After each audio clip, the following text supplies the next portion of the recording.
The Fat Controller preferred steam engines on his railway, but he found diesels useful because they could pull either coaches or trucks. "You're versatile," he would say to them. "Real mixed traffic engines." Boko and Bear were proud of this, but James was not impressed. He liked these two diesels, but he treated all others with deep suspicion. "Diesels don't use coal and water," he would say darkly. "How can you trust an engine who isn't normal in his habits?" Visiting diesels sometimes boasted about how special they were. Usually Boko and Bear had to spend the next day smoothing ruffled feelings. One day, a particularly haughty diesel came from the other railway.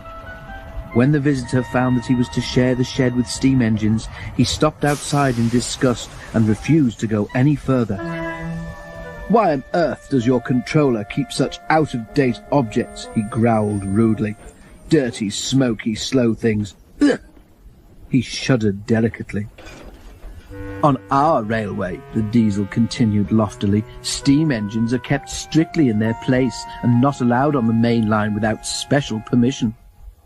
Boko, who was showing the diesel round, lost patience. "Stay outside then if you're so proud about it," he said crossly. "I'm going to join my friends." "I hope it's cold tonight and he can't start in the morning," snorted James. "At least someone might want to preserve us. Who'd need him?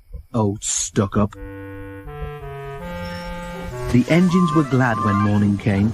They went to fetch their trains as early as they could, and the visitor was left alone. "That's better," he purred to himself.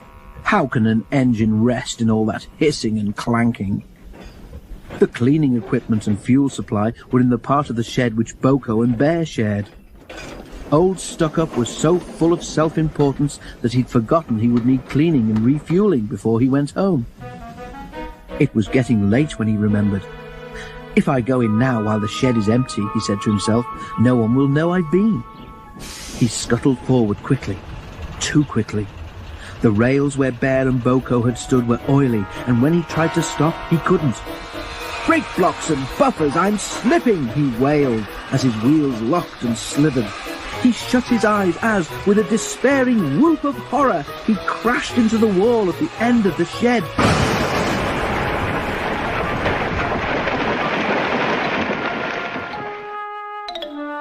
The diesel was not badly damaged, but a dreadful draught came through the hole in the wall.